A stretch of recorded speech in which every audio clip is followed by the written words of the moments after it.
کہتے ہیں منہ سے زور سے کہکا مارنے سے وضو ٹوٹ جاتا ہے.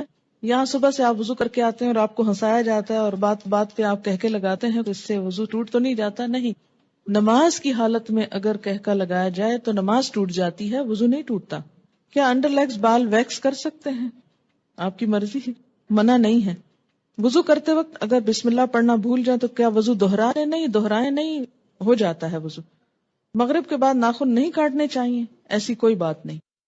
ناک میں پانی چڑھانا سائنسز کے علاج کے لیے مفید ہے. کسی نے کمنٹ بھیجا حاجت کے نفل کے لیے کیا الگ وضو کرنا ہوگا؟ آپ نے حدیث پڑھی تھی کہ آپ صلی اللہ علیہ وسلم نے فتح مکہ کے موقع پر ایک ہی وضو سے کئی نمازیں ادا کی تھی. شیرٹن میں ایک آنٹی واش روم کے ٹائلز پر تیمم کر رہی تھی. میں نے کہا ٹائلز کی دیوار پہ تیمم نہیں ہوتا، لیکن وہ کرتی نہیں. جی ہاں، ٹائلز پہ تیمم نہیں ہوتا اس لیے کہ وہ تو پکی ہوئی مٹی ہے، سعیدن طیبن ہے جس کے اوپر ہوتا ہے، تو وہ سعید کی اس میں نہیں آتا. اور دوسرا یہ کہ واش روم کے اندر تیمم کی وجہ کیا ہے آخر؟ کیا صرف تھک جرابوں پر مسح ہوتا ہے؟ آج کل تھن ساکس پر مسح نہیں کیا جاتا. بات یہ ہے کہ جب جراب کا لفظ آیا تو تھن تھک کی بات نہیں کی گئی.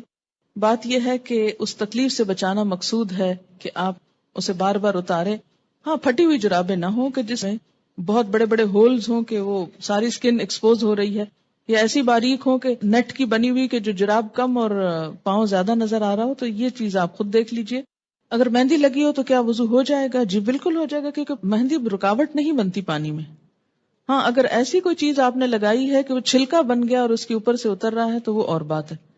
کسی بھی چیز کے لگنے کے بعد اگر پانی اس کے ریشے تک پہنچ جائے، ویٹ ہو جائے، وہ سارا دھل جائے، اس کے اندر سے پانی گزر جائے تو کوئی بھی چیز منع نہیں ہے. ہاں، اگر کوئی چیز پانی کے اور اس سکن کے درمیان بیریئر بن جائے، کوٹنگ ایسی ہو کہ پانی سکن کو ٹچ نہ کرے تو پھر ٹھیک نہیں. کتے کے بارے میں سوال ہے کہ کپڑے کو لگ جائے تو نماز پڑھ سکتے ہیں؟ جی اگر ڈرائی ہے تو ٹھیک ہے، کوئی حرج نہیں، لیکن اگر ویٹ کتا ہے یا اس کے چھینٹے آپ کے اوپر آ گئے ہیں تو درست نہیں ہے. کیا عورتوں کا ختنہ جائز ہے؟ آپ کس دنیا میں رہتے ہیں؟ کس دنیا میں رہتے ہیں؟ مجھے حیرت ہوتی ہے بعض دفعہ آپ کی حیرت پر. آپ کو پتا ہے بعض افریقن کنٹریز میں یہ رواج ہے. اس میں آپ دیکھیے کہ یہ ان کا ایک لوکل رواج ہے. اسلام نے عورت کے ختنے کا حکم نہیں دیا ہوا. یاد رکھیے کسی حدیث میں عورت کے ختنے کی بات نہیں آتی، مردوں کے ختنے کی بات آتی ہے، اور ان کے لیے تو پروو ہو چکا ہے کہ ان کی صحت کے لیے ضروری ہے. لیکن اگر کسی خاص علاقے میں یا کسی خاص کلٹ میں ایسی کوئی چیز ہے تو وہ ان کا لوکل کلچر ہے. It's nothing to do with Islam. اور اس پہ بہت پروپیگنڈا بھی ہو رہا ہے، آپ کو پتا ہے. میں نے خود کئی جگہ پر یہ پڑھا ہے کہ اسلام نے عورت پہ بڑے ظلم جو ڈھائے ہیں، ان میں سے ایک ظلم یہ بھی ہے کہ بعض علاقوں میں عورت کے ختنے ہوتے ہیں. یہ اسلام نے ظلم نہیں ڈھایا، یہ لوکل کلچر کی بات ہے. اور اگر کسی علاقے کا کلچر ایسا اور پھر انہوں نے اسلام قبول کر لیا اور کلچر بھی ساتھ ساتھ رکھا. اب مثلاً آپ کسی دن یہ پروپیگنڈا شروع کر دیں کہ جو کانچ کی چوڑیاں ہوتی ہیں اگر ٹوٹ جائیں تو عورت بیچاری کا وہ خون نکال دیتی ہیں اور یہ بڑا ظلم ہے، اس لیے ان کو بنانا بند کرنا چاہیے. تو اب یہ اسلام نے تھوڑی آپ کو کہا کہ آپ کانچ پہنے. آپ کا لوکل کلچر ہے، کسی اور ملک میں ایسا نہیں ہوتا، تو آپ کی مرضی، آپ پہنے نہ پہنے، پہنے تو احتیاط کریں، نہیں پہنے تو نہ پہنے. بہت ساری چیزیں ایسی ہیں کہ جس میں اسلام نے نہ کرنے کو کہا ہے اور نہ چھوڑنے کو کہا ہے. بہت سے لوگ کہتے ہیں کہ دیوار پر ہاتھ مار کر تیمم ہو جاتا ہے، اگر اس پر مٹیوں کے قرآن پاک کی آیت کیا ہے؟ سعیدن طیبن. پلین میں پانی موجود ہے، واش روم بھی ہے، لیکن جا کر کرنا مشکل ہے تو کیا تیمم کر کے نماز پڑھ سکتے ہیں؟ وہاں وضو کی جگہ کتنی ہوتی ہے یہ بھی بتائیے. دوسری بات یہ کہ جو لمبی فلائٹس ہوتی ہیں اس میں بعض حضرات وضو کر کر کے پانی اس طرح ختم کر دیتے ہیں کہ اس کے بعد میں جانے والوں کو بیچاروں کو ہاتھ دھونے کے لیے بھی کچھ نہیں ملتا. میں خود اس بات کی عینی شاہد ہوں. اس لیے جہاں پانی صرف وقتی استعمال کے لیے رکھا گیا ہو وہاں آپ اس سے زیادہ استعمال کر کے دوسروں کا حق نہ ماریں. ہاں، آپ پوچھ لیں جہاز والوں سے کہ اس میں 300 لوگوں کے وضو کا اہتمام ہے تو ٹھیک ہے، کر لیں. اگر غسل کرنے کے بعد استنجا کیا جائے تو کیا وضو قائم رہے گا؟ نہیں. اگر صابن لگاتے ہوئے یا ویسے دوبارہ انسان کا ہاتھ ایسی جگہ کو چھو جائے کہ جس کے چھونے سے وضو ٹوٹ جاتا ہے تو غسل کے بعد پھر دوبارہ وضو کرنا ہوگا. کیا وضو کے بغیر حدیث کے ٹیکسٹ کو چھوا جا سکتا ہے؟ چھوا جا سکتا ہے. غسل پاکی میں غراروں کا حکم ہے؟ نہیں، ایسا کوئی حکم نہیں ہے. یعنی کلی کرنا کافی ہے، گلے میں پانی ڈال کے غرارے کرنا ضروری نہیں. کسی نے مسئلہ پوچھا کہ انٹر کورس کے بعد پاک ہو جاتی ہے اور نماز بھی پڑھ لیتی ہے لیکن اس کا ڈسچارج ہوتا رہتا ہے تو اس صورت میں کیا کریں؟ ایک دفعہ نہانے سے پہلے اپنی طرف سے پوری صفائی کر لی جائے، اگر اس کے بعد کوئی ایسی چیز ہو تو دوبارہ بس وضو ہی کافی ہے۔ کیا ریزر کا استعمال کر سکتے ہیں؟ جی کر سکتے ہیں۔ MATTE، یہ کس قسم کی لپسٹک ہوتی ہے؟ صرف لپسٹک ہوتی ہے۔ کیا اس سے وضو ہو جاتا ہے یا پانی ہونٹوں تک نہ پہنچے گا؟ میں نے کبھی لگائی نہیں، اس لیے مجھے پتہ ہی نہیں کہ یہ کیسی لپسٹک ہے۔ یاد رکھیں کہ چھوٹے چھوٹے سوال اس طرح کے پوچھنے کے بجائے شریعت کا ایک اصول یاد رکھیں۔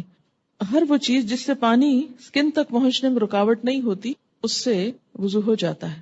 کوئی بھی چیز جس کے لگنے سے پانی سکن کو نہیں چھوتا، خواہ وہ کچھ بھی ہو، وضو نہیں ہوگا۔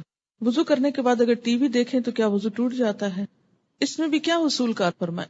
یہ میں نے سوال، مجھے معلوم تھا کہ یہ کوئی ایسا نہیں، لیکن میں نے جان بوجھ کے پڑھا ہے۔ کیوں جان بوجھ کے پڑھا ہے؟ اس سے آپ کو سکھانا، کہتے ہیں نا کہ ضروری نہیں کہ ایک بہت اچھے سوال سے انسان سیکھے، بعض اوقات ایک ایسے مذاقہ خیز سوال سے بھی کچھ سیکھ سکتے ہیں آپ۔ کیوں؟ اس لیے کہ جب تک شریعت کے جو احکامات ہیں ہمارے لیے ان کی علت نہیں معلوم ہوگی، وجہ نہیں معلوم ہوگی، اس وقت تک ہم سمجھ نہیں پائیں گے۔ پہلی بات تو یہ کہ وضو ٹوٹنے کے اسباب یا علت کیا ہے؟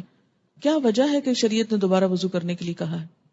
کہ جسم کے اندر سے ناپاک ڈسچارج جب نکلتا ہے، مثلا بہت سے لوگ مجھ سے پوچھتے ہیں بچوں کو دودھ پلانے سے وضو ٹوٹ جاتا ہے؟ نہیں ٹوٹتا۔ اس طرح تو ماں کو ایک عذاب میں ڈال دیا جائے کہ بچے بعض اوقات ایسے ہوتے بہت تنگ کرتے ہیں، ان کو ایک عادت ہو جاتی، جو بچے بڑے ہوتے ہیں ان کو عادت ہو جاتی کہ ہر تھوڑی دیر میں آ کے ماں کو تنگ کرتے ہیں کہ دودھ دو، بعض اوقات ماں کو مارنا شروع کر دیتے ہیں، پریشان کرتے ہیں۔ اب ماں صرف اس لیے مار کھاتی رہے کہ میرا وضو ہے، اور بعض اوقات یہ کہ 2 سنت پڑھی آپ نے اور فرض پڑھنے کے درمیان میں بچے نے شور مچانا شروع کر دیا، بجائے اس کے کہ آپ فرض پڑھیں، آپ پہلے کیا کریں، اسے دودھ پلا لیں، اور آپ اس لیے نہ پلائیں کہ وہ میرا وضو نہیں رہے گا تو بچہ شور مچا مچا کے سب کو جگا ڈالے، اور پھر یہ کہ آپ نماز میں بھی کوئی توجہ نہ ہو کہ وہ چیختا ہے چلاتا رہے، میں پہلے نماز پوری کر لوں پھر دودھ پلاؤں گی۔ تو اسلام نے ایسے احکام نہیں دیے۔ اس میں کیا حکم ہے کہ آپ دودھ پلا سکتی۔ اسی طرح بعض اوقات زکام ہو جاتا ہے آپ کو، تو زکام سے وضو نہیں ٹوٹتا آپ کا، اگرچہ وہ ناک سے کوئی ناپاک ڈسچارج بھی نہیں، لیکن اس کو صاف بھی نہیں کہہ سکتے، طیب میں نہیں آتا، ہاں، اس سے بھی وضو نہیں ٹوٹتا۔ اسی طرح آنسو ہے، آنسوؤں سے بھی وضو نہیں ٹوٹتا، کہ ایک شخص کو 1 گھنٹہ رو لیا ہے اور اس کے بہت آنسو بہ لیے، تو اس سے بھی اگر زیادہ بہا سکتا تو بہا لے اپنا دل ٹھنڈا کرنے کو، وضو نہیں ٹوٹے گا۔ ٹھیک ہے، تو عربی میں ایک اصطلاح استعمال ہوتی ہے، اگر وہ یاد رہے آپ کو تو بہت آسانی ہو جائے گی، کہ سبیلین سے جو کچھ نکلتا ہے اس سے وضو ٹوٹتا ہے۔ سبیلین 2 راستوں کو کہتے ہیں، یعنی ناپاک ڈسچارج کے 2 راستے جو ہیں، سبیل کہتے ہیں نا راستے کو، تو سبیلین دونوں راستوں سے، اور اس سے مراد یعنی یہ ایک ٹرم استعمال کی جاتی ہے بجائے ان دونوں جگہوں کے نام لینے کے۔ گفتگو میں جو الفاظ انسان استعمال کرتا ہے اس سے انسان کی شخصیت کی عکاسی ہوتی ہے کہ اس کا مزاج کیسا ہے۔ جن کا مزاج گندا ہو وہ گندی باتیں کرنے اور گندے الفاظ بولنے کو انجوائے کرتے ہیں، لیکن ایمان، گندگی اور ناپاکی اور یہ تمام چیزیں جو ہیں یہ ایک دوسرے کی ضد ہیں، یہ انسان کی ضروریات میں سے تو ہیں، اسی لیے انسان کیا کہتا ہے، اپنی ضرورت سے فارغ ہونا۔ ایک بہترین لفظ ہے جو مطلب بھی پورا کرتا ہے اور ان الفاظ میں بھی کوئی قباحت نہیں ہے، کوئی شناعت نہیں ہے۔ اسی طرح جب سبیلین کا لفظ بولا جاتا ہے تو اس لفظ کے سمجھنے میں آپ کو تو دقت نہیں ہے، کیونکہ آپ عربی پڑھتے ہیں، قرآن پڑھتے ہیں، آپ کو اتنا معلوم ہے لفظ۔ جو چیز وضو لازم کرتی ہے وہ کیا ہے؟ سبیلین سے کسی چیز کا اخراج، ڈسچارج۔ ٹھیک، بعض ڈسچارجز سبیلین سے صرف وضو کو ضروری کرتے ہیں اور بعض سے غسل بھی فرض ہو جاتا ہے۔ ٹھیک، جہاں تک خون کے نکلنے کا تعلق ہے، سبیلین کے علاوہ اگر جسم کے کسی حصے سے خون نکلتا ہے، مثلا دانت سے نکسیر پھوٹ گئی، کہیں اور کٹ لگ گیا، جسم سے خون نکل آیا، اس کے بارے میں 2 آراء ہیں، اختلاف ہے۔ سبیلین میں کوئی اختلاف نہیں، یاد رکھیے، سبیلین کے اخراج میں کوئی بھی اختلاف نہیں، سب کے ہاں ایسے ڈسچارج سے، کسی بھی چیز کے نکلنے سے وضو نہیں رہتا، لیکن خون اگر سبیلین میں سے نکلے تو وضو نہیں رہے گا، مگر جسم کے کسی اور حصے سے، مثلا دانت سے، ناک سے یا ہاتھ سے، اس کے بارے میں 2 رائے ہیں۔ 2 کون سی رائے ہیں؟ ایک رائے یہ ہے اگر اتنا نکلے کہ ایک قطرہ بن کے بہہ جائے، بہنے والا خون نکلے تو وضو نہیں رہتا. ٹھیک ہے، بہنے سے مراد کیا ہے؟ مثلاً کٹ لگا، پہلے رستا رہا، پھر کٹھا ہو کے ڈراپ گر گیا تو وضو ٹوٹ گیا. ایک یہ رائے. دوسری رائے کیا ہے اس میں کہ نہیں، اس سے وضو نہیں ٹوٹتا، اور وہ دلیل کیا دیتے ہیں کہ حضرت عمر رضی اللہ تعالیٰ عنہ کو جب نماز میں شہید کیا گیا تھا تو انہوں نے نماز چھوڑی نہیں، یا حضرت علی رضی اللہ تعالیٰ عنہ کا جب تیر نکالا گیا تھا نماز کی حالت میں تو انہوں نے نماز توڑی نہیں تھی. ظاہر ہے تیر نکلا تو کیا خون نہ نکلا نا. ہاں، اسی طرح اگر آپ نے وضو کیا ہے، بعض اوقات ایسا ہوتا ہے نا کہ وضو کر کے آپ ہٹنے لگتے ہیں کہ آپ کو منہ محسوس ہوتا ہے، آپ دوبارہ اسپٹ کرتے ہیں تو کیا ہوتا ہے، اس میں کچھ ریڈش محسوس ہوتا ہے کہ لگتا ہے کہ مسوڑوں سے خون آ گیا. اب اس میں وضو کی ایسی ضرورت نہیں ہے. اسی طرح بعض اوقات نماز پڑھتے پڑھتے کسی کی نکسیر چھوٹ جاتی ہوتا ہے نا، بعض لوگوں کو تکلیف ہوتی ہے. نکسیر کا معنی پتہ ہے آپ کو؟ جو بلڈ ناک سے آتا ہے، بیماری ہوتی ہے. یا اسی طرح آپ بیٹھے کوئی کام کر رہے تھے، سوئی ایک دم لگ گئی جسم کے کسی حصے میں تو تھوڑا بہت خون رس گیا. یا بعض اوقات ایسا ہوتا ہے کہ کوئی پھوڑے وغیرہ نکل آتے ہیں، ہے نا.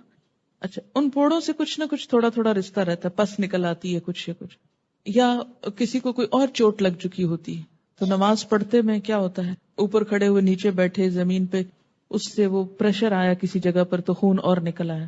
اس سے یہ نہیں کہ وضو بھی ٹوٹ گیا اور نماز بھی ٹوٹ گئی، نہیں، نماز کنٹینیو کریں. تو تھوڑا بہت اس طرح کا اگر بلیڈنگ وغیرہ ہوتی ہے تو اس کو اگنور کیا جا سکتا ہے. اسی طرح آپ وضو کر کے کھڑے ہیں، ناک سے زکام آ رہا ہے، کوئی فرق نہیں پڑتا، رو رہے ہیں کوئی بات نہیں. یا منہ سے رال ٹپک گئی، بعض لوگوں کو بیماری ہو سکتی ہے منہ سے رال ٹپکنے کی، سوتے میں تو ٹپکے کی تو وہ تو پھر ویسے ہی وضو نہیں رہے گا.